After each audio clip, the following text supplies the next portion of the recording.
Attention conducteur, c'est l'heure de votre quiz quotidien. Concentration et observation seront vos meilleurs atouts. Pour effectuer ce créneau, le conducteur relâche complètement l'embrayage. Réponse A. Ajuste son allure avec le point de patinage de l'embrayage. Réponse B.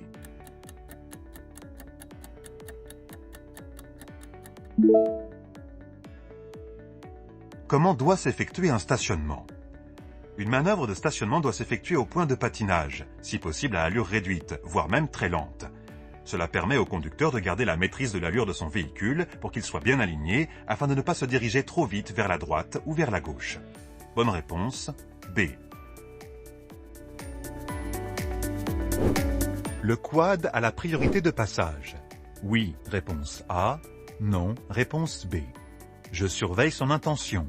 Oui, réponse C. Non, réponse D.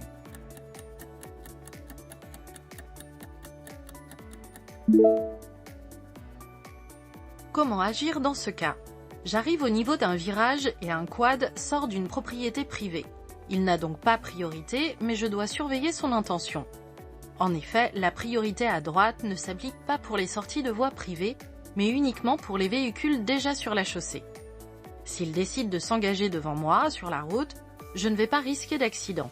Je garde une allure prudente et reste vigilant. Bonne réponse, B et C. Next level.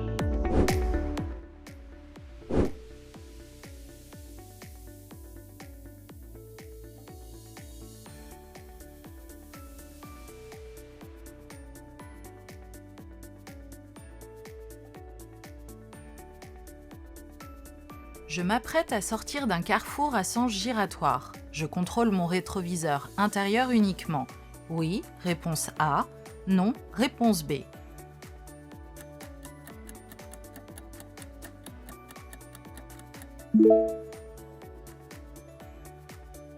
Comment sortir d'un carrefour à sens giratoire en toute sécurité?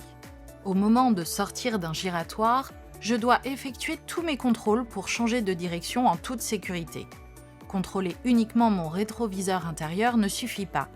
Je dois également contrôler mes rétroviseurs extérieurs et mon angle mort droit. Cela me permet de m'assurer que je ne coupe la route à aucun usager arrivant derrière moi. Bonne réponse, B. Congratulations. Pour dégager l'intersection, je démarrerai doucement. Réponse A.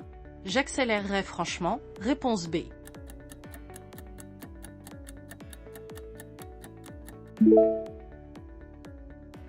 Quelle attitude avoir au volant? Mieux vaut un excès de prudence plutôt que de la précipitation. Lorsque je m'arrête à un stop, je dois contrôler à gauche et droite qu'aucun usager n'arrive, avant de démarrer prudemment et doucement plutôt que d'accélérer franchement. Bonne réponse, A. Ce véhicule roule à plus de 110 km/h. Je ralentis à mon tour, réponse A. Je le dépasse, réponse B.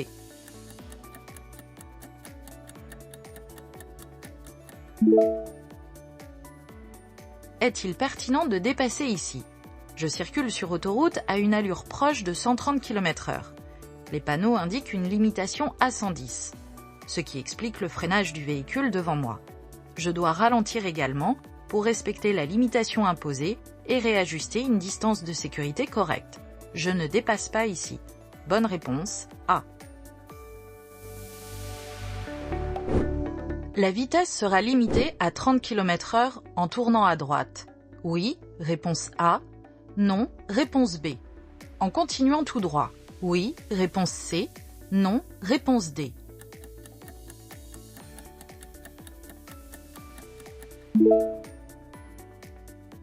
Que représente ce panneau? Il indique une entrée en zone 30. Or, une zone est un ensemble de rues.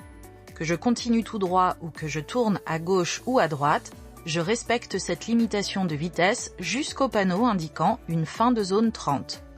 Bonne réponse, A et C. Pour stationner, l'utilisation du clignotant est obligatoire. Oui, réponse A. Non, réponse B.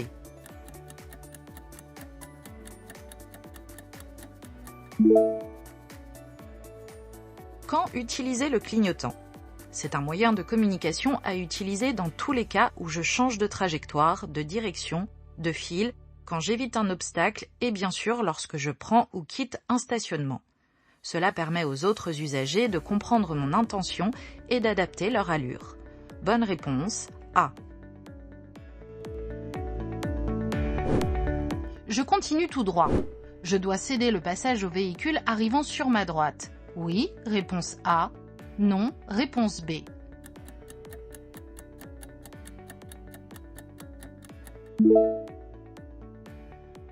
Qui a la priorité dans cette situation? Il n'y a aucun panneau ou marquage indiquant le régime de priorité. C'est une priorité à droite. Je cède le passage à cet usager, peu importe où il se dirige. Bonne réponse A. Le clignotant droit du véhicule A est un indice pour le conducteur du véhicule B. Oui, réponse A. Non, réponse B. Le conducteur du véhicule B peut s'engager sans risque. Oui, réponse C. Non, réponse D.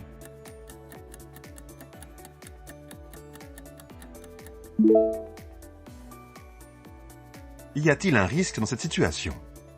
Le véhicule B se trouve au niveau d'un stop. Le véhicule A arrive sur la gauche avec le clignotant droit activé.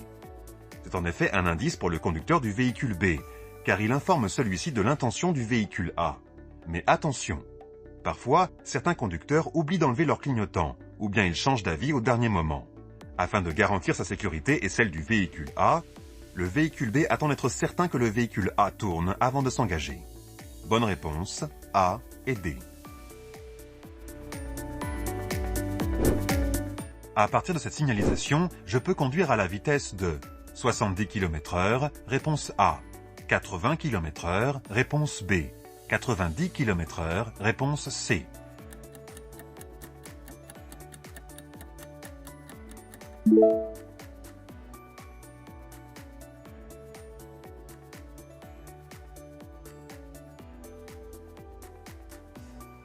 Quelle est la limitation de vitesse après le panneau? 80 km/h, puisque je circule hors agglomération. Le panneau indique une fin de limitation à 70 km/h. Je suis dans une zone de travaux. Je n'accélère pas tant que je n'ai pas franchi toute la zone.